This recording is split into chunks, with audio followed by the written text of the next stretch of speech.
네, 여러분, 올해 75기 경위 공채 시험 치르시느라고 굉장히 고생 많으셨습니다. 7월 26일에 치른 이 경위 공채 시험 간단하게 좀 해설을 좀 드리도록 하겠습니다.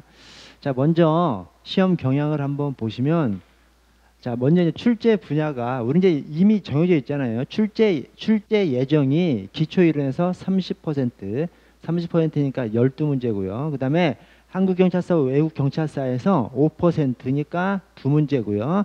그다음에 경찰행정법에서 35%, 35%라 14문제고요. 그다음에 경찰행정학에서 15% 6문제, 또 강론에서 역시 15% 6문제로 예약되어 있습니다. 그래서 20, 28, 예, 맞죠? 자, 근데 기출이론에서 한 문제가 덜 나왔고요. 그 한 문제 덜 나온 것이 한국경찰서에서 2문제가 나왔죠. 외국경찰서에서 하나, 한국경찰서에서 2문제가 나옴으로써 여기서 이제 플러스 1이 됐고요. 그 다음에 경찰행정법에서 14문제가 나와야 되는데 11문제가 나와가지고 마이너스 3이 됐습니다. 이 마이너스 3이 강론에서 플러스 2가 되고 경찰행정에서 플러스 1이 됐습니다. 그래서 출제 분야는 전반적으로 뭐 저는 아주 이제 잘 냈다고 생각합니다. 출제 분야만큼은. 왜냐하면 강론이 6문제가 예정이 되어 있는데 강론이 7개 파트로 되어 있잖아요. 7개 파트로 되어 있는데 뭐 어느 한 파트는 안 나와? 그것도 좀 그렇지 않습니까? 실컷 공부를 했는데 그래서 지금까지는 이 강론이 6문제 출제되면서 뭐 생활안전에서 뭐 3문제 출제되고 뭐 나머지 한 서너 개에서 안 나오고 막 이런 식으로 나오기도 하고 그랬었지 않습니까? 그래서 그것은 조금 잘못됐다. 근데 이번에는 강론 파트별로 골고루 나오고 생활안전에서만 2문제가 나옴으로써 뭐 제대로 뭐 잘 됐다고 생각합니다. 다만 조금 아쉬운 점은 이 경찰행정법 안에 경찰조직법, 경찰공무원법, 또 경찰자격법 플러스 일반 행정법까지 다 들어가는 것이 경찰행정법 파트입니다. 그런데 여기에서 조직법하고 공무원법이 엄청 많잖아요. 엄청 많은데 여기서 2문제, 1문제밖에 안 나왔어요. 이게 조금 아쉽습니다. 그래서 제 개인적으로는 조직법에서 한 4-5문제, 공무원법에서 한 4-5개, 자격법에서도 한 4-5개 이렇게 좀 출제되는 것이 좀 바람직하다고 생각하는데 하여튼 여기 경찰행정법 파트가 조금 아쉬운 측면이 있습니다. 자, 전반적인 특징을 보시면 먼저 개수형 박스 문제가 좀 축소됐어요. 뭐냐면 우리 경관시험의 특징이 2가지가 있죠. 하나가 엄청 어려워. 엄청 어려운데 그 엄청 어려운 이유가 하나는 박스 문제가 너무 많아. 그다음에 또 하나는 생소한 내용이 너무 많아. 이것 때문에 이제 엄청 어려운 시험이 이 경찰학 시험입니다. 자, 그런데 박스 문제가 요 전까지 뭐 11개, 12개, 뭐 14개 이렇게까지 출제되는 것이 한 서너 개 적게 이렇게 출제가 됐습니다. 자, 그리고 일반 행정법 파트, 이 정통 행정법 파트가 한 문제밖에 나오지 않았습니다. 이 한 문제도 이제 국가발상 문제인데 그 국가발상 문제가 사실은 이제 경찰 공무원 관련된 내용이기 때문에 사실은 엄격하게 얘기하면 일반 행정법 문제, 정통 행정법 문제가 한 문제 또는 0문제, 한 문제 또는 0문제로 그래서 이것이 난이도를 좀 줄인 그런 영향을 좀 미친 이유이기도 합니다. 자, 또 하나가 생소한 문제가 대폭 축소됐습니다. 그래도 많아. 이 오한마 기본서에 없는 문제가 4문제가 있거든요. 이것이 이제 핵심적인 사항을 말합니다. 그 문제를 푸는 데서 핵심적인 사항, 그 핵심적인 사항이 오한마 기본서에 없는 문제가 4문제입니다. 근데 사실은 조금 더 있어요. 뭐냐면 지문 하나가 오한마 기본서에 없는 문제가 또 한 2-3개 더 있거든요. 그러나 그것은 이제 핵심적인 내용이 아니라서 제가 이제 빼놨습니다만 어떻게 생각하면 4문제에서 6, 7문제 4문제에서 6, 7문제 정도가 오한마 기본서에 없는 그런 내용으로 출제가 됐습니다. 작년에는 10문제 이상이었습니다. 10문제 이상. 그래서 작년에는 진짜 어려워도 너무 어려웠었어요. 자, 그런데 이런 것들 때문에 체감 난이도가 굉장히 좀 쉬웠다고 수험생들이 많이 얘기했습니다. 그래서 시험 보고 와서 경찰학은 엄청 쉬웠다라고 얘기를 많이 했습니다. 왜 그래? 전년도에는 막 생판 보도 못한 것이 막 10대 문제씩 있고 막 그다음에 박스형 문제 엄청 많고 그러니까 이제 그랬던 것이죠. 자, 그런데 막상 점수가 나와놓고 보니까 또 엄청 잘 본 분들은 또 그렇게 많지 않더라고요. 뭐냐면 작년에 그렇게 어렵게 출제됐음에도 불구하고 작년에도 합격권에 있는 분들은 6개, 7개, 8개 이 정도 틀려야 합격권에 있었거든요. 그런데 올해도 뭐 두 개 세 개 이렇게 틀리신 분은 거의 하여튼 저는 못 봤습니다. 두 개 세 개 틀린 분은 저는 못 봤고, 저한테 연락 오신 분들은 대부분 다 붙은 분들이 뭐 5개, 6개, 7개 이 정도 틀려가지고 이제 붙었더라고요. 그래서 실제 체감 난이도는 작년보다 엄청 쉽게 생각됐는데 막상 점수를 놓고 점수 나온 점수를 보니까 합격권에 있으신 분들이 작년보다 한두 개 정도 더 맞은 정도에서 점수가 이렇게 나왔다. 그래서 시험이라는 것이 참 오묘한 것이죠. 이 시험장에서 느끼는 어떤 체감도하고 실제 채점해보는 것하고는 좀 다른 그런 측면이 있습니다. 그래서 올해 시험이 실제 시험장에서는 굉장히 쉬웠다고 느꼈지만 실제로는 쉬운 시험이 아니었던 거죠. 작년이 너무 어려운 시험이었고 올해 시험도 쉬운 시험은 아니었습니다. 왜? 경찰학 교재 없는 내용이 막 이렇게 네 문제 또는 6, 7문제, 네 문제 또는 6, 7문제가 섞여 있었기 때문에 쉬운 시험은 아니었습니다. 자, 그러면 하나씩 좀 풀어보도록 하겠습니다. 자, 1번 경찰 개념의 형성 및 변천 과정에 관한 설명으로 적절하지 않은 것은 다 적절한 설명입니다.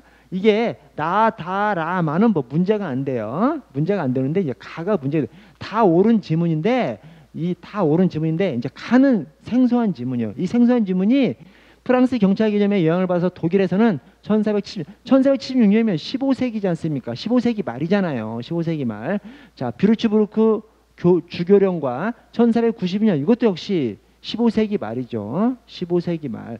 뉴른베르크법의 경찰 개념이 등장이 된다. 이게 맞는 지문이라는 거예요. 그래서 이것이 뭘 가지고 좀 추측할 수 있냐면 우리가 이것은 알고 있지 않습니까? 1530년 16세기 1530년 이 중세 경찰 개념을 나타내는 것이 1530년 독일 제국경찰법에 교회 행정을 제외한 일체 행정을 경찰로 봤다. 이런 규정이 있지 않습니까? 그래서 16세기에 독일에서 경찰 개념이 나타나고 자, 그 전에 15세기 말에 프랑스에서 독일로 전수하고 그다음에 그 한 세기 더 전 14세기 말에 프랑스에서 경찰 개념을 정립하지 않습니까? 그래서 14세기 말에 프랑스에서 경찰 개념을 정립하고 15세기 말에 독일로 전수되고 16세기에 독일 제국경찰법이 나오지 않습니까? 그래서 이것이 15세기 말에 프랑스에서 독일로 경찰 개념이 전파된 거 그것을 나타내는 지금 것이거든요. 그래서 이게 좀 생소하다고 하더라도 그걸 떠올리셨으면 이것이 좀 일맥상통하는 그런 지문입니다. 그러나 생소한 지문이기 때문에 굉장히 또 헷갈리신 분도 있으실 거예요. 그래서 나머지가 다 맞는 표현이기 때문에 이게 헷갈리니까 혹시라도 내가 놓친 것이 있을까 봐라고 해서 틀린 것이 하나 정도 있다라고 체크하신 분들이 많이 있으셨더라고요. 그래서 1번부터 틀리신 분들이 꽤 있으시더라고요. 그래서 이게 시험장에서는 별거 아니게 생각되지만 나중에 보니까 틀린 것이 많게 되는 것이 1번도 하여튼 영향을 미쳤습니다. 나머지 다 맞는 표현이고요.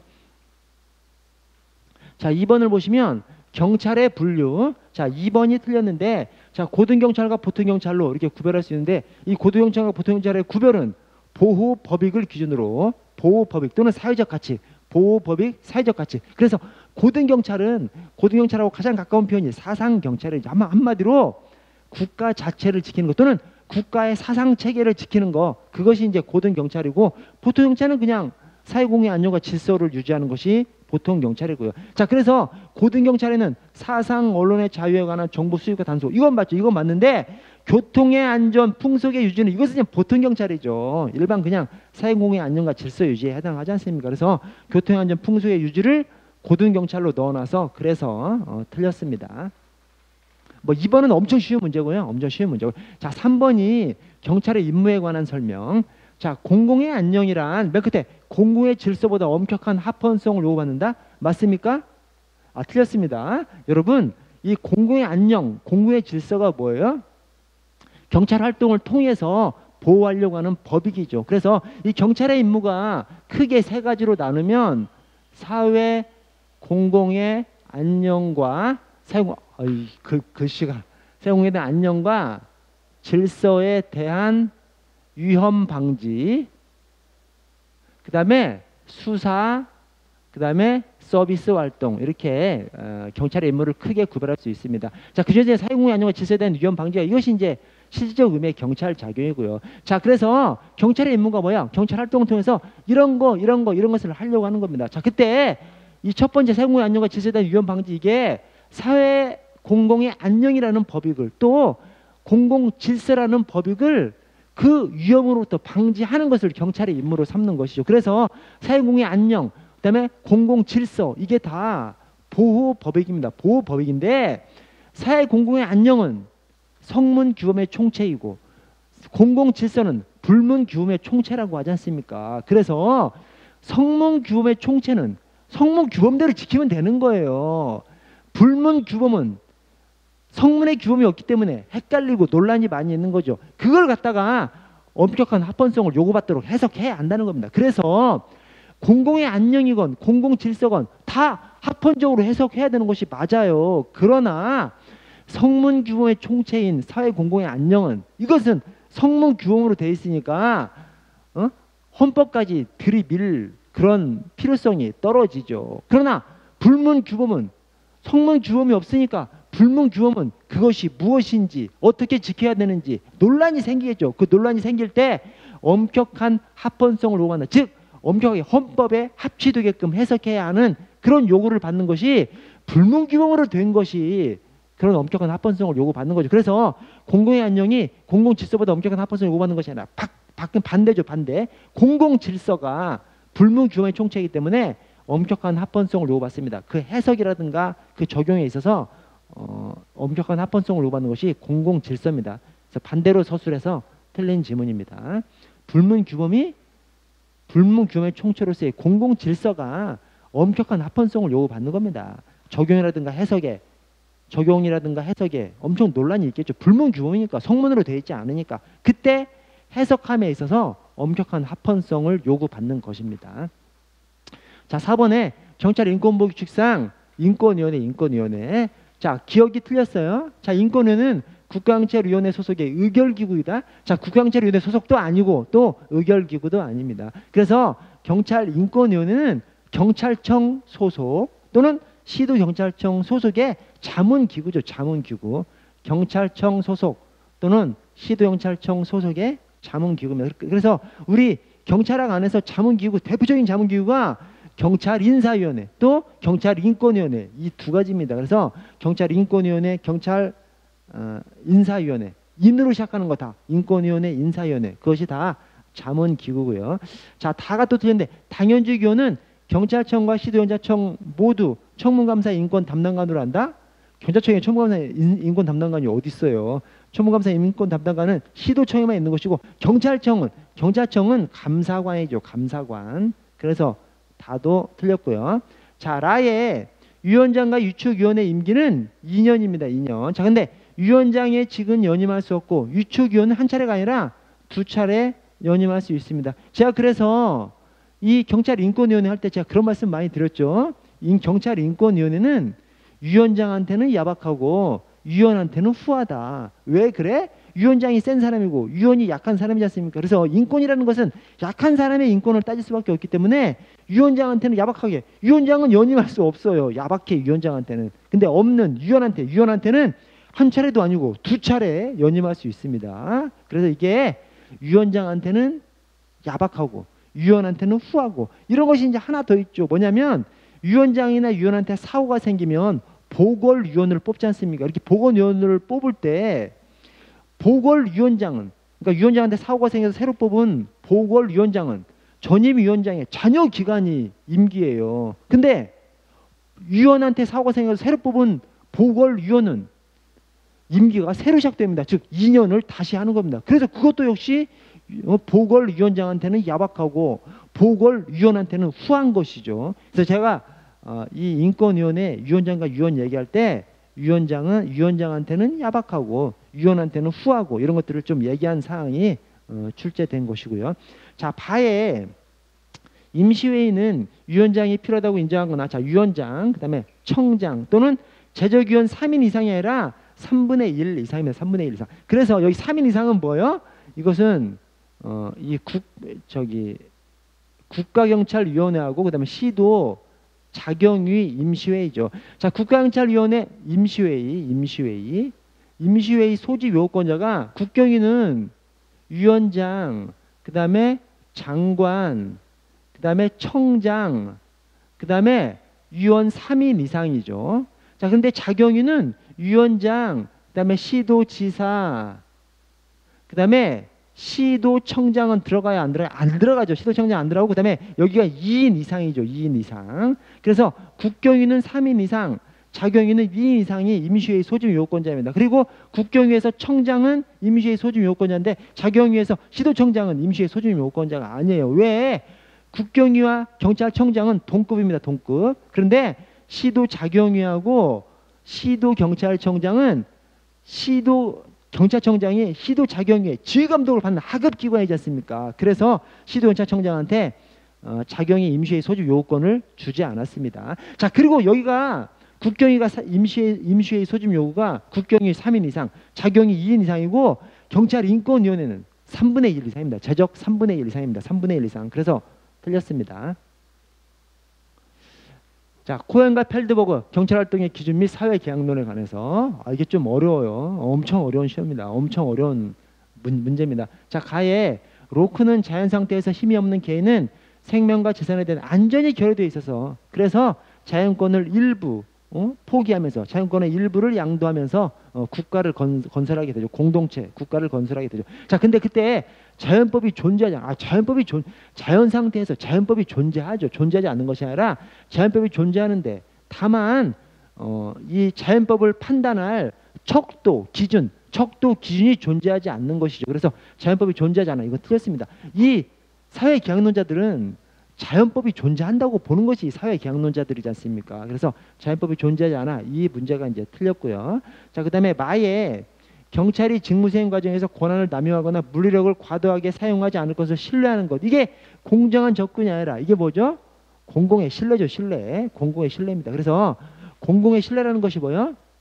이 사회계약론에 근거한 민주경찰의 윤리표준 5가지가 신생접객팀이죠. 그래서 공공의 신뢰, 생명과 재산보호, 그다음에 공정한 접근, 객관성 유지, 팀워크 이렇게 5가지가 있습니다. 그 5가지 중에서 제일 직관적으로 와닿지 않는 것이 이 공공의 신뢰입니다. 이 공공의 신뢰가 뭐냐면 경찰한테 신고를 하면 반드시 일 처리를 해줄 것이라는 신뢰, 반드시 도둑놈을 잡아줄 것이라는 신뢰, 또 경찰이 권한을 남용하지 않을 것이라는 신뢰, 부패하지 않을 것이라는 신뢰, 이런 것들이 공공의 신뢰입니다. 그래서 이렇게 남용하거나 물리를 과도하게 사용하지 않을 것을 신뢰하는 것이 이렇게 과도하게 사용하지 않음으로써 국민의 생명, 재산까지 보호하리라는 그런 신뢰가 공공의 신뢰입니다. 공정한 접근이 아니라 공공의 신뢰입니다.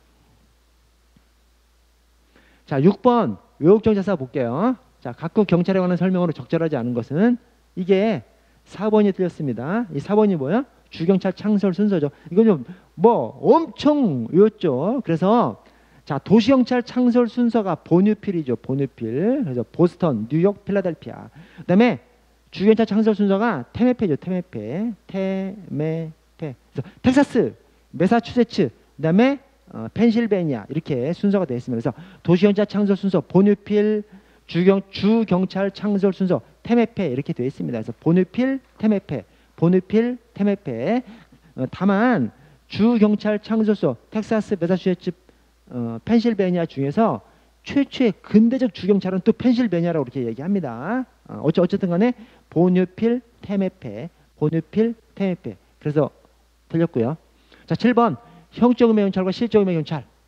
자, 3번에 법정 경찰 있죠. 여러분 법정 경찰과 의원 경찰, 의원 경찰, 국회 경찰이죠. 의원 경찰, 국회 경찰. 자, 우리 경찰이 합니까? 아니죠. 걔네들이 그냥 따로 하죠. 물론 이제 일부 경찰력이 지원 나가기도 하지만 기본적으로 그쪽에서 따로 고용합니다. 그래서 일반 경찰, 이 보통 경찰기관에서 하는 것이 아니기 때문에 형적 의미의 경찰도 아니고, 그 다음에 우리 실질적 의미의 경찰은 사회공공의 안녕과 질서에 대한 위험 방지죠. 그래서 사회공공의 안녕을 지키려고 하는 것이 실질적 의미의 경찰입니다. 그런데 이렇게 부분사회, 사회공공이 아니라 부분사회, 법정이라든가 국회라든가 이 부분사회를 지키려고 하는 것은 실질적 의미의 경찰에도 해당하지 않습니다. 그래서 형적 의미의 경찰, 실질적 의미의 경찰 다 해당한다가 틀렸습니다. 다 해당하지 않습니다. 법정 경찰, 의원 경찰은 형적 의미의 경찰에도 해당하지 않고 실제적 의미의 경찰에도 해당하지 않습니다. 자, 8번 외교관계 비엔나 협약, 영사관계 비엔나 협약. 1번에 외교관과 영사관은 어떤 형태의 체포 또는 구금도 당하지 아니한다? 그러지 않습니다. 외교관은 이게 봤는데 영사관은 중대한 범죄는 예외입니다. 이 중대한 범죄는 예외라는 것이 하여튼 저기 오한마 기본서 처 앞쪽에 관할권 따지는 데에도 이제 그런 것이 나오고 저 뒤쪽 외사경찰 파트에 외교 특권 언급할 때도 또 이게 나와 있습니다. 그래서 외교관은 어떤 형태의 체포 구금도 당하지 않아. 그러나 영사관은 중대 범죄는 예외입니다. 중대 범죄는 예외. 자, 9번에 다음에서 설명하고 있는 내용은 경찰행위의 특수성 중 무엇에 해당하는가? 이게 이제 이황우 교수님 교재에 이제 이게 나오는 사항인데요. 자, 여기에 이런 것들 말고 이제 돌발성이라는 것도 있어요. 그래서 만약에 이 예시 사항에 돌발성이 껴 있었으면 이제 엄청 힘든 지문이 됐죠. 그러나 여기 딱 보시면 뭐 돌발적인 수요에 신속하게 대응하고 그렇게 하기 위해서 반복적인 훈련을 통한 대응 능력 배양이 요구된다. 이게 기동성입니다. 기동성. 여기다가 만약에 다른 지문에 돌발성이 있으면 엄청 헷갈리죠. 그런데 이게 뭐냐면 돌발성이라는 특징인데 돌발성은 뭐냐면 이렇게 돌발 사태가 발생하니까 민첩하게 움직여야 된다라는 것이 이제 돌발성이고, 자, 기동성은 그런 돌발적인 사건들이 많이 있으니까 이렇게 기동 훈련을 통해서 대응 역량을 향상시켜야 한다라는 것이 이제 기동성입니다. 그래서 어쨌든 반복적인 훈련 이런 것들이 나오면 기동성입니다. 그래서 돌발성하고 기동성하고 좀 구별할 줄 아셔야 됩니다. 이게 전에 승경 시험에 한번 나온 다음에 또 경관 시험에도 이렇게 또 나왔습니다. 자, 10번 경찰의 일탈과 부패에서, 자, 셔먼이 미끄러지기 쉬운 경사로 이론을 얘기한 사람이죠. 근데 이 셔먼이 뭐라고 했냐면 작은 호의 미끄러지기 쉬운 경사로 부패로 미끄러져 들어가기 쉽다 그거죠. 작은 호의를 하나씩 받다 보면 부패로 미끄러져 내려갈 수 있다라고 이제 말한 사람이 이 셔먼입니다. 자, 그런데 이때 이 작은 호의가 부패에 해당하지 않는 작은 호의죠. 여러분, 작은 호의를 받아도 되느냐, 받으면 안 되느냐 논란의 여지가 있죠. 왜 그래? 부패에 해당하지 않으니까 논란의 여지가 있는 것이죠. 부패에 해당하면 당연히 받으면 안 되는 것이 어떤 논란이 있어요. 부패에 해당하면 당연히 못 받는 거죠. 부패에 해당하지 않으니까 받아도 되느냐, 받으면 안 되느냐 논란의 여지가 있는 겁니다. 그래서 이 작은 오해가 나오면 무조건 부패에 해당하지 않는 이런 표현을 살펴보셔야 된다고 제가 말씀을 좀 많이 드렸죠. 근데 어쨌든 부패에 해당하는 이것을 이제 틀린 지문을 냈습니다. 부패에 해당하지 않는 작은 호의죠. 자, 11번 청탁금지법상 외부 강의 등 사례금 수수 제한. 자, 이게 이제 4번이 틀렸는데요. 공직자 등은 초과 사례금을 받은 경우에 초과 사례금을 받은 날부터 2일 이내 신고해야 돼. 자, 초과 사례금 2일 이내 신고하는 것은 맞습니다. 그래서 이 외부 강의 관련해서 외부 강의가 끝난 날로부터 10일 내 신고해야 되죠. 그러면서 신고해야 하는 사항 중에서 모르는 사항이 있으면 일단 아는 사항만 신고하고 그 모르는 사항은 알게 된 날로부터 5일 이내 다시 보완해서 신고하면 됩니다. 그래서 10일 내 모르는 사항은 알게 된 날로부터 5일 이내. 그 다음에 초과 사례금은 엄청 중요하니까 2일 이내 빨리 이제 신고해야 됩니다. 근데 이게 받은 날부터가 아니라 받은 것을 안 날부터예요. 받은 것을 안 날부터. 해서 여기서 이제 일단 한번 틀렸고, 그 다음에 이게 서면 또는 구두로가 아니라 서면으로입니다. 서면으로. 그래서 이제 각종 청렴 관련한 신고는 서면으로죠. 서면으로 신고하도록 되어 있습니다. 그래서 틀렸고요. 12번 조선시대 경찰사. 야, 오가작통법이 나왔습니다. 오가작통법이 여러분 제 기본서에도 있어요. 있고 이게 국가에 의해서 조직된 국가 조직이 아니라 자치 조직입니다. 자치 조직. 그래서 이게 틀렸습니다.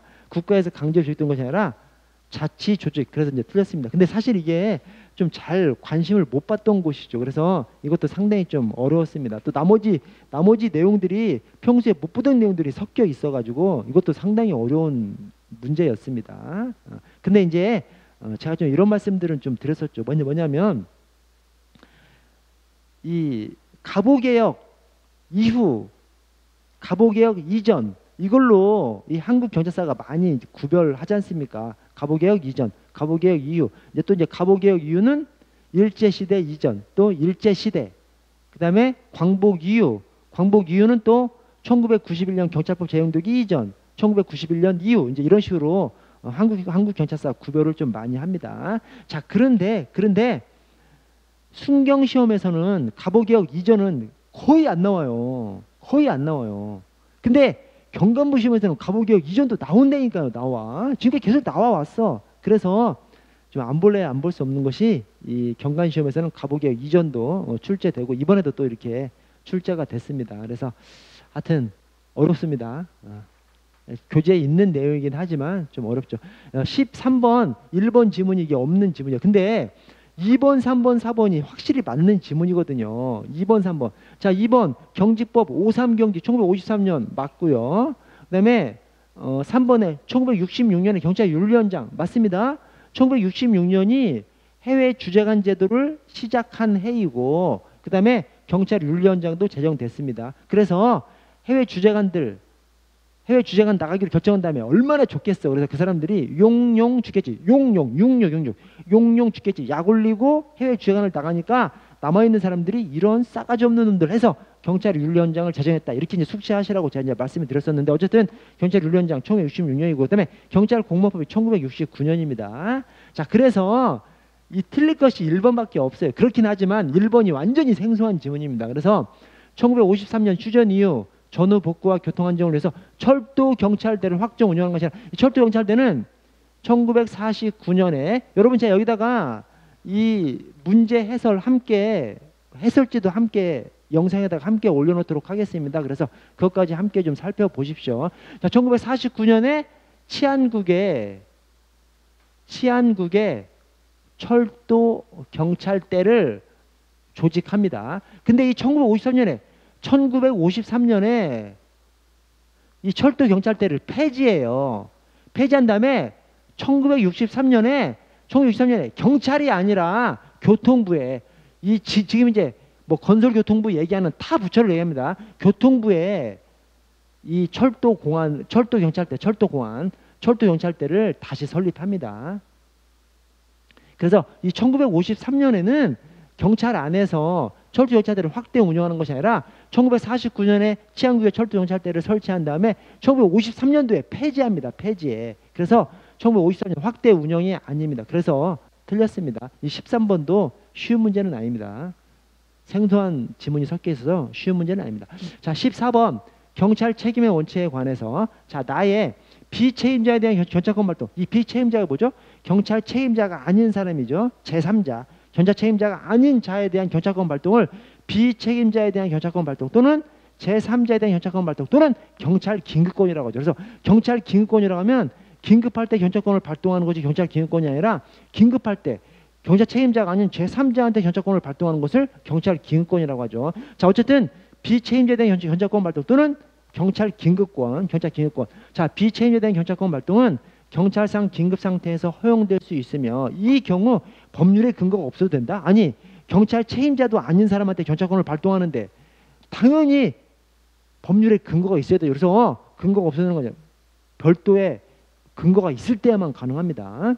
자, 다에 경찰 책임자를 따질 때에는 소유권자 등 정당한 권리자의 의사에 반해서 위법하게 물건을 사실상 지배하는 자는 상대 책임자에 해당하지 않는다? 해당하죠. 뭐냐면 경찰권을 발동하는 그 현장은 굉장히 변화무쌍하고 막 긴급하고 급박하고 이런 상황이기 때문에 객관적으로 봤을 때 그 사람이 책임자면 그 사람이 책임자인 거예요. 그 사람의 주관적인 사정은 따지지 않습니다. 그 사람의 뭐 위법성, 뭐 고의, 뭐 이런 거, 뭐 정당한 권한의 소재 이런 것들은 따지지 않습니다. 그냥 훔쳤건 어쨌든 간에 객관적으로 봤을 때 그 사람이 책임자면 그 사람한테 경찰권을 발동할 수 있는 겁니다. 그래서 이렇게 주관적인 사항은 따지지 않습니다. 그래서 상대 책임자에 해당합니다. 해당하지 않는 것이 아니라 해당합니다. 그래서 틀렸고요. 자, 15번.